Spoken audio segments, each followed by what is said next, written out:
네, 반갑습니다. 무지건강 박승입니다. 또 한 주 어떻게 보내셨나요? 세상은 참 묘하게 돌아가고 있어요.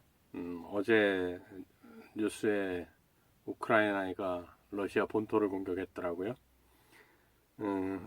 어쨌든 잘 모르겠지만 세상은 요징해인 것 같아요. 세상은 역시 내 생각대로 안 돌아가는 게 정상인 것 같습니다.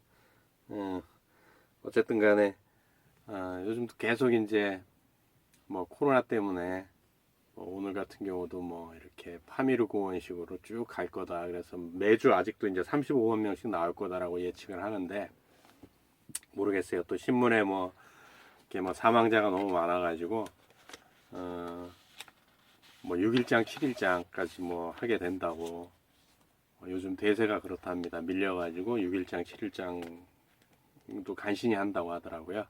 그 뭐 참 어려운 세상이긴 한데 이럴수록 우리는 또 건강에 개인적인 건강에 만전을 기해야 될 것 같습니다. 그래서 오늘은 마지막으로 또 레이스를 달려보기 위해서 바로 시작을 하도록 하겠습니다. 8장은 이제 스트레스는 소리 없이 다가오는 살인자라고 이게 제목이 챕터 제목이에요. 근데 앞에서도 제가 말씀드렸지만 혈액 안에 있는 뭐 콜레스테롤들은 큰 문제가 아니다. 이게 뭐냐 결국 산화됐을 때가 문제가 된다라는 것이지 혈관 안에 콜레스테롤이 많다고 해서 어떤 문제를 일으키는 건 아니다라는 얘기였거든요.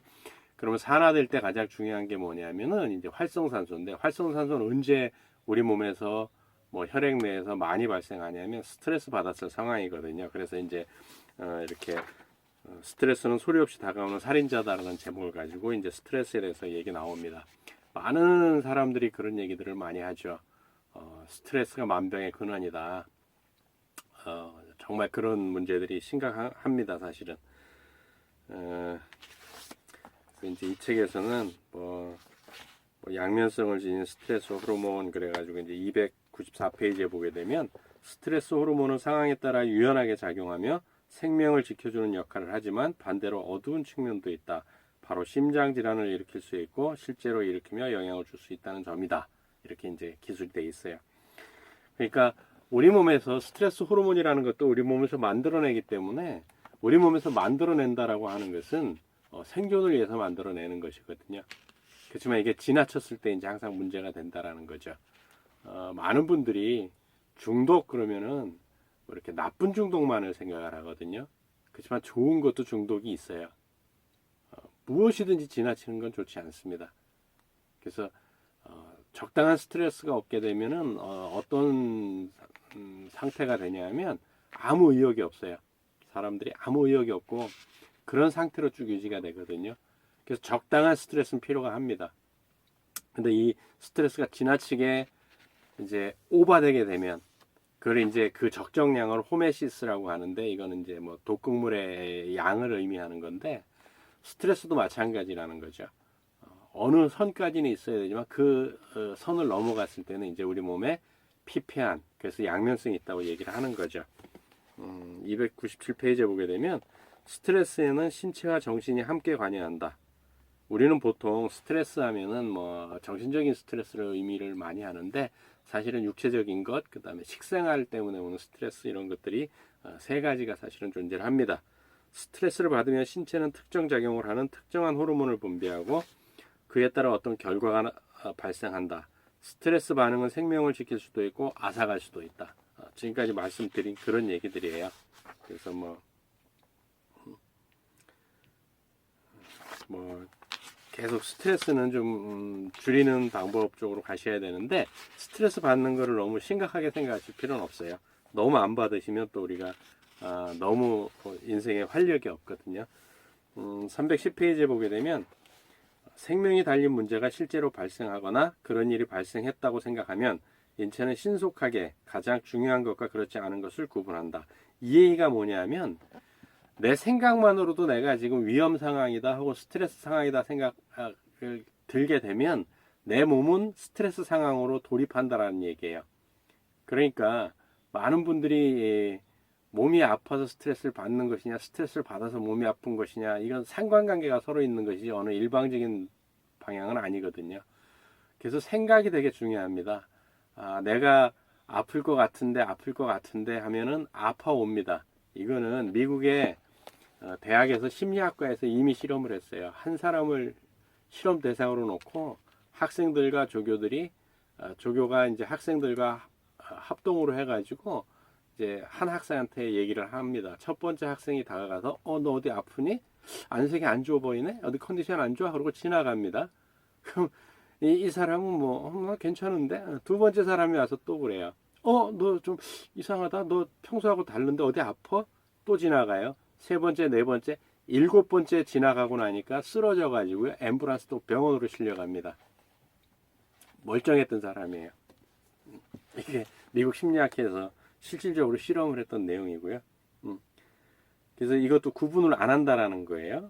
목숨 걸고 달아나는 중이라면 생식 기능이나 소화 기능에 에너지를 투자할 이유가 없고 위나 귀 부위에 혈액 공급을 늘릴 필요도 전혀 없다. 목숨을 유지할 일이 우선이므로 위장에서 혈액을 끌어다가 다리로 보낸다.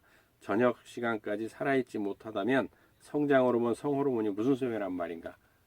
인체는 가장 급한 것부터 해결한다라는 얘기예요. 자, 뒤에 사자가 나타났는데 내 위장에서 지금 밥 먹었다고 소화시킬 필요가 있나요? 전혀 그럴 필요 없거든요. 싸우든지 도망가든지 회피하든지 투쟁하든지 이 둘 중에 하나만 선택한다는 거죠. 그렇다면 내가 도망을 가든 투쟁을 하든 어떻게 해요? 불필요한 기관들은 다 정지를 한다는 거죠. 그래서 위장 정지, 뭐 귀로 보내는 것도 책에 나와있지만 다 정지. 오직 그 다음에 싸우겠다고 하면 어떻게 돼요? 팔이나 이런 데 에너지를 다 쏟아주겠죠. 도망간다고 한다면 다리로 다 보내준다는 얘기예요. 그래야 목숨을 유지할 수 있기 때문이죠. 자, 313페이지에 혈압이 상승하면 심장 근육이 그 대가를 치른다. 혈액을 내보내려면 힘을 더 많이 가해야 하고 더 큰 대가가 되돌아온다. 이처럼 강력한 힘으로 혈액을 순환시키면 가장 큰 타격을 받는 곳이 좌심실이다. 좌심실이 근육이 커지기 시작하면 좌심실 비대가 나타나서 심장은 비정상적인 형태가 된다. 혈압이 상승하면 왜 혈압이 상승을 할까요? 생각을 하셔야 돼요. 심혈관 질환으로 죽게 만들려고 혈압이 상승할까요? 그렇지는 않습니다. 혈압이 상승한 이유는 온몸 구석구석으로 혈액이 못 가기 때문에 이걸 보내기 위해서 혈압이 상승을 하는 거예요. 그러면 지금 현재 구석구석 못 가게 되니까 어떻게 돼요? 혈압을 높이기 위해서 어떻게 돼요? 심장이 커지는 거죠. 심장이 커지니까 어떻게 돼요? 박동이 조금 세지고 하기 때문에 혈압은 따라 올라갈 수밖에 없어요. 며칠 전에 이제 한 분이 연락이 왔는데 친정 어머니가 심장 비대가 살짝 생기셨대요.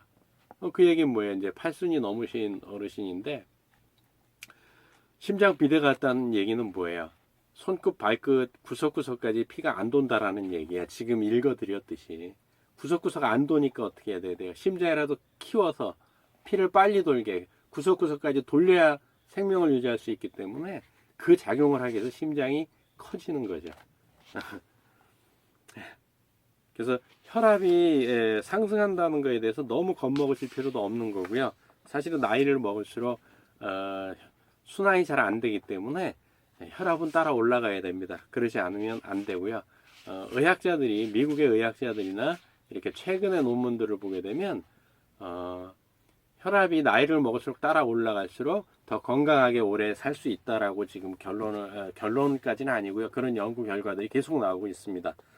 316페이지에 임상실험을 통해 사람들이 심장질환의 증상을 맨 처음 인지하는 시점에 40에서 50%가 치명적인 심장발작, 즉 급성심장사인 것으로 나타났다.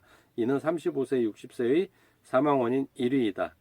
심장질환을 두려워하는 이유 중 하나는 경고 없이 갑자기 발생한다는 점이다. 콜레스테롤 수치하고도 그 관계가 없다고 앞에서도 계속 이 의사들이 얘기를 하지 않습니까? 심정지, 그러니까 심장마비가 일어나는 원인을 지금 몰라요. 현대의학에서도 모르고요. 왜 일어나는지를 몰라요. 그냥 영양학자들은 이제 영양소 부족이다라고 얘기를 하지만 꼭 그런 것도 아니고요. 특히 그 영유아 돌연사 있죠. 그거 같은 경우는 진짜 이유를 지금 사실은 정확한 이유를 모릅니다. 319페이지에 뭐라고 되어 있냐면 스트레스는 그저 머릿속에만 존재하는 요소가 아니며 우리의 몸과 마음은 하나로 연결되어 움직인다. 신체가 외상을 입으면 심리적으로도 엄청난 고통이 따를 수 있으며 우울증으로 이어지기도 한다. 마찬가지로 정신적 외상은 신체에 커다란 영향을 준다. 신체와 정신은 분리될 수 없고 분리되어서도 안 된다. 둘 다 한 사람을 이루는 부분이다. 네, 우리는 근데 많은 착각들을 하거든요. 좀 전에도 말씀드렸지만 미국 심리학에서 얘기했지만 계속 내 뇌가 아프다 생각하면 아파올 수 있습니다. 그러니까 그런 생각들을 버리셔야 돼요. 어릴 때 그런 경험 없었어요. 제가 외부 강의할 때는 많이 예를 들었던 얘기인데 어릴 때 굉장히 이제 학교 숙제를 안 했어요. 초등학교 다닐 때. 그럼 이제 오늘 학교 가서 내일 학교 가서 엄청 선생님한테 이제 맞든지 이제 혼나든지 이런 일들이 생기게 되면 아침에 일어나서 막 불안하잖아요. 그때 어떤 생각을 했습니까? 배라도 아파야 될 낀데 그래서 아프다고 핑계대고 학교를 안 가야 될 낀데 배라도 아파야 될 계속 생각하면 어떻게 돼요? 배가 정말 복통이 일어나죠. 근데 그게 정말 몸에서 복통이 있어서 복통이 일어나는 게 아니거든요. 생각이 만든다라는 얘기예요. 또 어때요? 신체가 없어졌는데도 트라우마라고 하죠.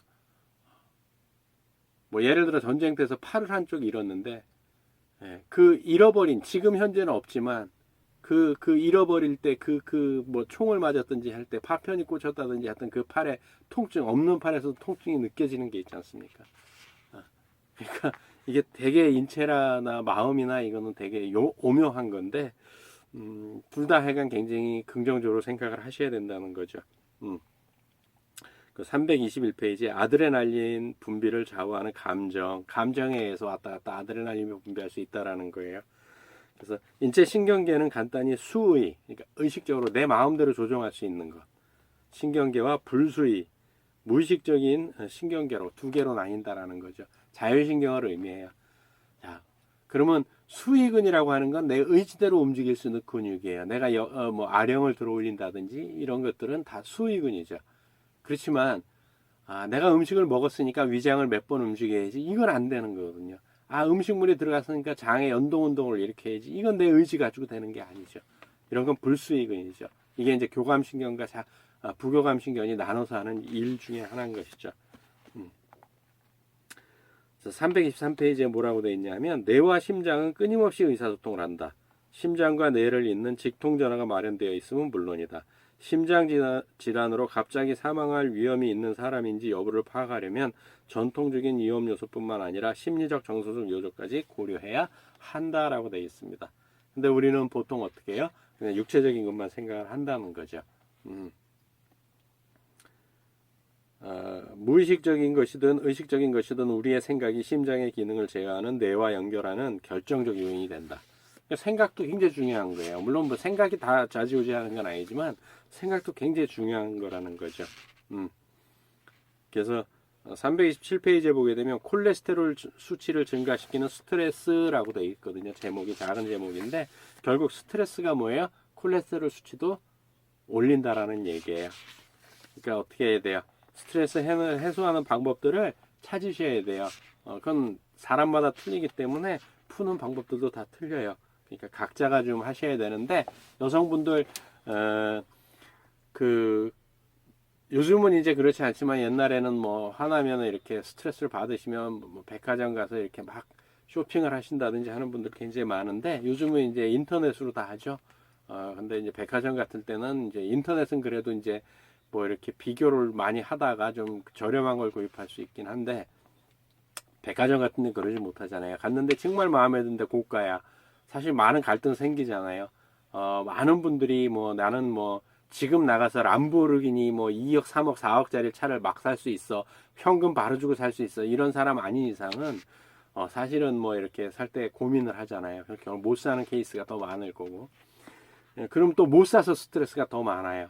그래서 백화점에 안 좋은 기운이 많대요. 그렇게 사무친 원한들이 많다고. 그래서 백화점이 결코 뭐 안 좋다는 그런 우스개 농담을 많이 했는데 스트레스는 하여간 푸는 방법들을 각자 찾으셔야 됩니다. 그래서 337페이지에 이것만은 꼭 알아두자. 그래서 스트레스는 지금까지 알려진 모든 질병의 원인이다. 회복을 더디게 만들거나 아예 회복을 막을 수도 있다. 그러니까 푸는 방법들을 찾으셔야 된다는 얘기고요. 스트레스를 받으면 부신이 투쟁 도피 호르몬으로도 알려진 스트레스 호르몬을 분비한다. 주요 스트레스 호르몬은 코르티솔과 아드레날린이다. 그럼 여기 코르티솔이라고 한 거는 뭐예요? 이게 스테로이드, 아드레날린 그러면은 비스테로이드 뭐 이 정도의 그냥 호르몬이다. 스테로이드는 굉장히 위험한 물질이거든요. 물론 이제 몸에서 만들어나는 건 축적이 안 되기 때문에 큰 문제를 일으키진 않지만 이게 지나치게 스트레스를 받게 되면 이제 몸에도 피폐함을 주거든요. 그러니까 이제 얼마 전에도 이제 전화 연락이 와서 이제 아토피가 좀 있는 분이 있는데 어떻게 하느냐 그랬더니 그 스테로이드 호르몬을 연고제를 바르지 못하게 해라라는 얘기를 드렸던 기억이 납니다. 그래서 또 스트레스 호르몬이 체내에 과도하게 존재하면 대사작용에 문제가 생기고 염증이 발생하며 심장질환에 영향을 준다. 스트레스가 지속되면 과량 분비된 코르티솔이 혈관을 딱딱하게 만들기 시작한다. 동맥경화가 일어난다는 얘기죠. 유해산소가 계속 콜레스테롤을 터뜨려 갖고 혈관벽에 붙여버린다는 얘기예요. 스트레스 상태에서는 혈액의 혈소판이 과도하게 만들어지고 혈소판이 서로 엉기면서 혈전으로 불리는 핏덩어리가 생성된다. 혈전이 심장과 연결된 혈관을 막으면 심근경색 등 심장 발전이 일어난다. 이 얘기 혈전을 하나하나 떠다녀야 되거든요. 각자 독립적으로 다 떠다녀야 되는데 이게 이제 계속 스트레스를 받으면 늘어나서 같이 뭉친다는 거예요. 이거를 이제 한의학에서는 피가 걸쭉하다고 표현을 하는 것이고 현대의학에서는 연전현상이라고 하죠. 다 따로 다녀야 되는데 붙어서 다녀버리기 때문에 잘 못 흘러 다닐 수가 있다는 거죠. 그러면서 막히게 된다는 문제는 거예요. 그러니까 스트레스를 푸는 방법들을 찾아야 된다는 얘기고요. 그래서 이제 구장에서는 그러면은 이런 걸 어떻게 그러면 해소하느냐라는 얘기고 이제 구장에서는 그래서 생활 속 건강한 심장 만들기 이렇게 돼 있는 거예요. 네. 그럼 지금까지 뭐 콜레스테롤 너무 걱정할 것도 없고 그 문제는 스트레스고 뭐 이런 얘기들이 이제 나온 건데 어쨌든 간에 그럼 심장을 건강하게 만들어서 오래 살 수 있는 심장은 사실은 뭐 100년까지는 뛸 수 있게 돼 있다고 하더라고요. 그런데 뭐 지금 120세 살면은 그럼 100세까지밖에 못 사냐? 꼭 그런 건 아니고요. 포유류의 생명은 원래 수명은 포유류의 정상적인 수명은 성장기에 5배를 산답니다. 그러면 인간은 성장기를 언제 보느냐? 이 전뇌가 다 발달하는 25세로 봐요. 25세 곱하기 5 하면은 125세라는 숫자가 나오거든요. 단순 계산했을 때. 그러니까 심장은 최소한 125년 동안은 박동을 해줄 수 있는 능력을 갖고 있는 거죠. 근데 우리가 관리를 잘 안 한다거나 좀 무시하는 통에 이제 이게 좀 짧아지는 거가 아닌가 심장 문제들이 그런 생각을 좀 해봅니다. 그래서 콜레스테롤 341페이지의 콜레스테롤 검사는 총 수치는 NO, 혈액 내 하위 유형은 OK. 이 얘기는 뭐냐면 앞에서 우리가 공부했던 A타입, B타입이 있었지 않습니까? 이런 것들을 해야 된다라는 얘기인 거예요. 그래서 342페이지에 LDL 입자 크기 검사법. 해로운 콜레스테롤로 알려진 LDL 콜레스테롤은 모양과 크기가 다양하며 하위 유형마다 하는 작용도 상당히 다르다. 소위 유익한 콜레스테롤로 불리는 HDL 콜레스테롤도 마찬가지다.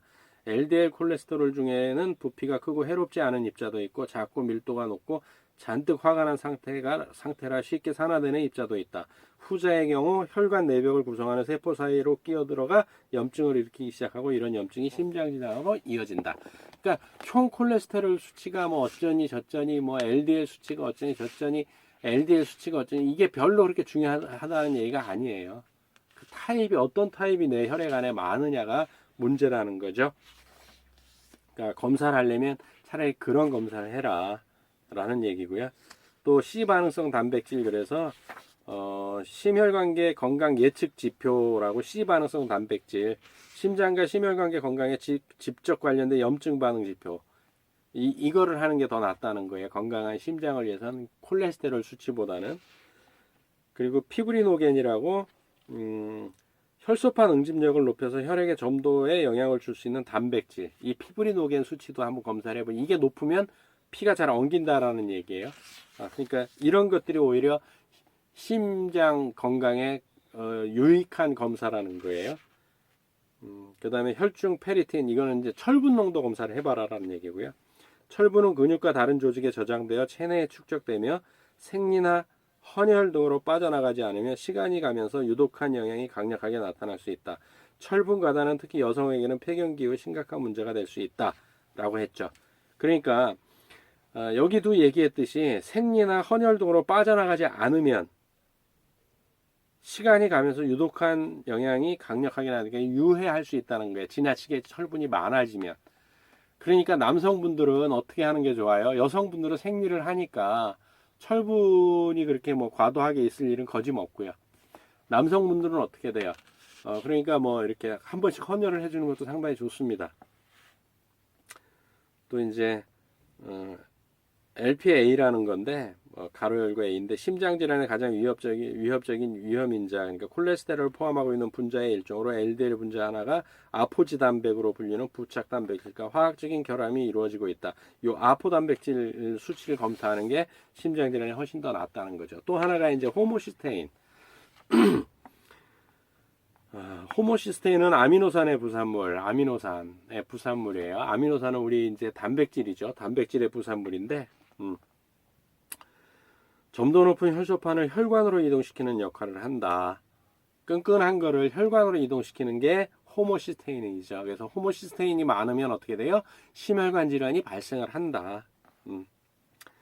그래서 어느 정도의 호모시스테인이 존재하는 건 정상이지만 과도하면 심혈관 건강에 지장을 줄 수 있다. 그래서 호모시스테인은 아테롬성 동맥경화증 발생에 영향을 주고 혈관의 유연성을 감소시키며 혈소판의 점도를 더욱 높여 혈류 흐름을 느리게 만드는 것으로 밝혀졌다. 호모시스테인 농도 증가는 심장질환, 뇌졸중 위험 증가와 직접적인 관련이 있다. 그러니까 호모시스테인이 증가하게 되면은 큰 문제가 발생하는 거예요. 심장에. 콜레스테롤보다 호모시스테인 수치가 훨씬 더 위험하다는 거예요. 단백질이죠. 호모시스테인 같은 경우 비타민 B군 중에 B군이 많이 낮춰주는 거죠. 비타민 B6가 많이 낮춰주는가 그래요. 여기다 B6, B12, 엽산 이런 것들이 호모시스테인 농도를 낮춰주니까 비타민 B군을 많이 드시는 것이 심혈관 질환에도 굉장히 도움이 된다라는 거예요. 또 관상동맥 칼슘 측정 검사하는 것들이 훨씬 심장 질환에 좋다라는 거죠. 또 이런 검사 방법도 있지만 심장을 살리는 음식과 망치는 음식이 있다. 그래서 망치는 음식의 대표적인 게 뭐냐면 설탕. 설탕이 심장을 망치는 가장 큰 원인이고요. 그래서 이제 탄산음료는 먹지 말자. 탄산음료는 갖다 버려야 음식 중에서도 가장 나쁜 음식이다. 갖다 버려야 할 음식 중에서도 가장 나쁜 음식이다. 과일 주스도 탄산음료보다 아주 조금 더 나을 뿐 설탕이 많이 들어있다. 에너지 음료도 크게 다를 바 없으며 무설탕 제품에는 설탕 대신 화학 성분이 들어있다. 케이크, 사탕, 패스트리, 도넛 등 영양가는 없고 열량만 높은 음식들에도 설탕이 어마어마하게 들어있다. 설탕이 가장 큰 문제고요. 또 심장을 망치는 두 번째 음식은 이제 가공된 탄수화물. 잘 아시죠? 저도 굉장히 좋아하는 건데 밀가루 음식들이죠. 특히 여성들은 빵. 저는 빵은 되게 안 좋아하는데 빵은 거짓말 안 먹는데 그러니까 빵 이런 것들 되게 안 좋고요. 가공된 탄수화물 섭취량을 줄이자. 아예 먹지 않는 것이 가장 좋다. 동시에 채소, 당분 이런 것들을 많이 섭취하는데 뭐가 있냐면은 하여간 이런 과일 종류나 채소를 많이 먹으라는 거예요. 말씀드렸지만 그런 것들 너무 많으니까 테라비브에서 망치는 그 연구 대학에서 한 연구들 이런 건데 또 망치는 음식 세 번째가 트랜스 지방입니다. 트랜스 지방. 그런데 이제 여기 359페이지에 뭐가 나와 있냐면 제조업체에 트랜스 지방 무함유 사기극 해가지고 미국에서 이제 밝혀진 사실인데 트랜스 지방 제로라고 없다고 해놓고 안에 들어가 있다라는 거죠. 다른 거 그런 것들에 되게 조심해야 되는 거고. 그래서 이제 패스트푸드는 이제 그만 먹자. 슈퍼마켓에서 구입하는 포장된 식품은 모조리 성분표를 읽고 부분 경화유 혹은 경화유가 들어있지 않나 확인하자. 요거 부분 경화유나 경화유라는 게 트랜스 지방을 얘기를 하는 거예요. 특히 마가린, 쿠키, 케이크, 패스트리, 도넛, 패스트푸드는 더 유념해서 확인해야 한다. 굉장히 위험한 거죠. 사실은 제일 위험하다고 저는 개인적으로도 생각을 해요. 또 가공육, 심장을 망치는 가공육. 거기에는 이제 소시지, 햄 등의 가공육, 가공 냉동육은 섭취하지 않는다. 근데 이 고기 자체가 저는 앞에서도 앞에 제 영상을 보신 분들은 아시겠지만 육류는 굉장히 위험한 음식 중에 하나죠. 또 하나가 이제 망치는 심장을 망치는 또 하나의 음식이 뭐냐면 과도한 오메가6 지방산이죠. 옥수수유, 포도씨유, 대도유, 카놀라유 섭취량은 줄이자. 올리브유, 참기름, 들기름, 코코넛 오일, 마카다미아 넛 오일로 최대한 대체하자. 또 오메가3를 많이 챙겨 먹는 게 굉장히 중요하겠죠. 특히 카놀라유 같은 경우는 왜 카놀라유가 카놀라유냐 하면은 이거 대부분 모르시더라고요. 카놀라유는 그 뭐죠? 유채꽃으로 만든다라는 건 아는데 왜 카놀라유라고 부르는지는 모르시더라고요. 캐나다에서 만든 기름이에요. 카놀라 그 유채꽃 가지고 캐나다에서 만들어서 카놀라유인데 이 카놀라유는 100% GMO예요. 그래서 안 드시는 게 좋다고요. 가능하면. 그러면 이제 심장을 건강하게 만들기 위해서 챙겨 먹어야 할 음식들은 뭐가 있냐면은 이 책에는 뭐라고 돼 있냐면은 야생 알래스카 연어라고 돼 있어요. 연어. 야생 연어예요. 연어.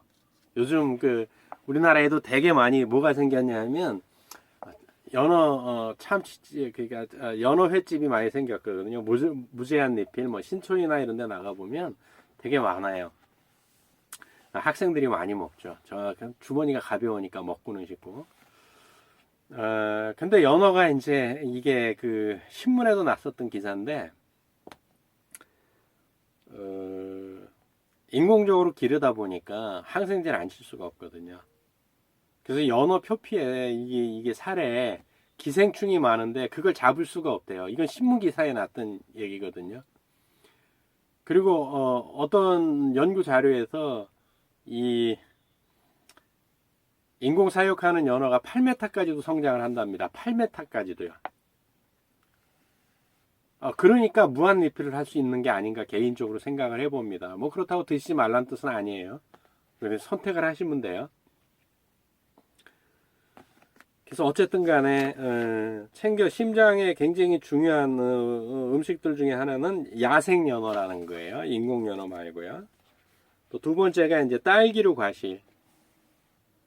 딸기류 과실이 이제 좋다고 했는데 이것도 이제 요즘 같은 겨울에 나오는 딸기라든지 제철에 나오는 딸기는 그나마 괜찮은데 겨울에 나오는 딸기라든지 또 1년 내내 케이크 위에 붙어 있는 딸기라든지 이런 것들은 생각을 해 보셔야 된다는 거예요.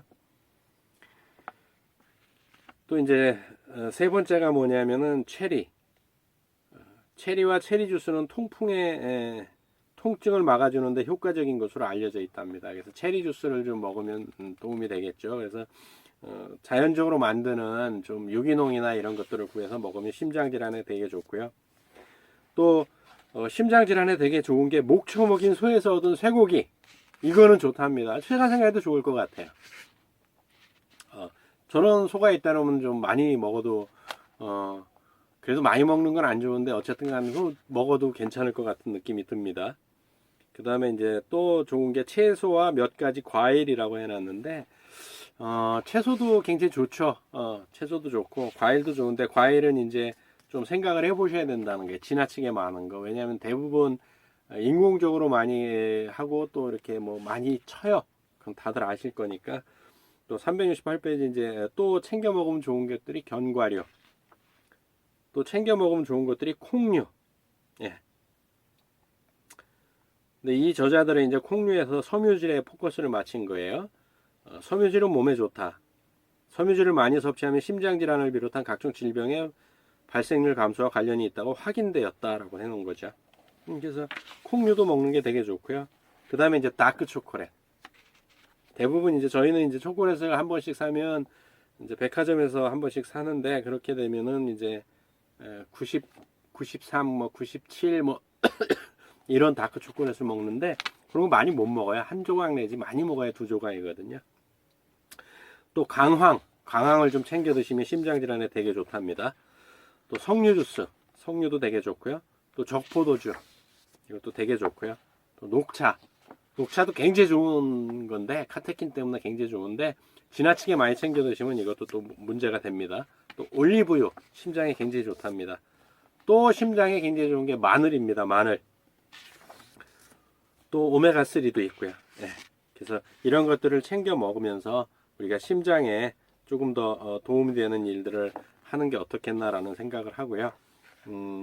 제가 이제 좀 말씀드리고 싶은 건 뭐냐면, 이렇게 해서 이제 되게 처음으로 5주 동안 5번에 걸쳐서 이 책을 풀어드렸는데, 풀어드린 이유는 간단해요. 뭐냐면, 콜레스테롤 수치가 높다고 해서 너무 겁먹으실 필요가 없다는 거예요.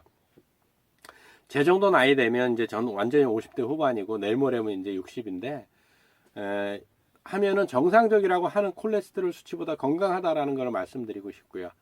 또 콜레스테롤 수치가 높다고 해서 이것이 모든 심장 질환하고 연결되는 건 아니기 때문에 너무 겁먹으실 필요 없고, 식생활 좀 바꾸시고 좋은 심장 건강에 좋고 스트레스 하는 방법을 찾으면 우리가 어쩌면 더 건강할 수 있지 않을까라는 생각을 해보면서, 다음에도 또 다음 주에도 좋은 책을 가지고 만나 뵙도록 하겠습니다. 수고하셨습니다.